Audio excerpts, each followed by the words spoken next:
അപ്പോൾ ഗായ്സ് നമ്മളിപ്പോൾ കാപ്പാട് ബീച്ചിലേക്ക് പോവുകയാണ് ഗായ്സ് വിത്ത് മൈ.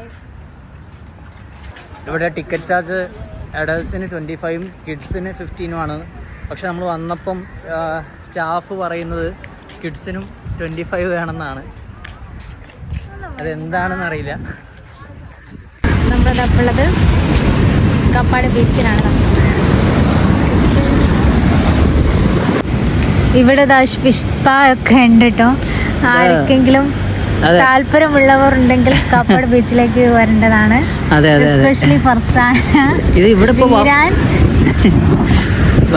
ഭയങ്കരമായിട്ട് മോഡിഫൈ ചെയ്തിട്ടുണ്ട് കേട്ടോ. പഴയ കാപ്പാട് ബീച്ചൊന്നും അല്ല, ആകെ മുഖം മിനുക്കി നിൽക്കുന്ന ഒരു കാപ്പാട് ബീച്ചാണ് ഇപ്പൊ കാണാൻ പറ്റുക. ബീച്ചിൽ പണ്ടത്തെ പോലെ വെള്ളം ഇപ്പോൾ നമ്മളിതാ കടലൊക്കെ ഇറങ്ങി ക്ഷണിച്ചിട്ട് ടെൻഡർക്കൊക്കെ ഐസ്ക്രീമും കാടമുട്ടയും കഴിക്കണം. ശരി.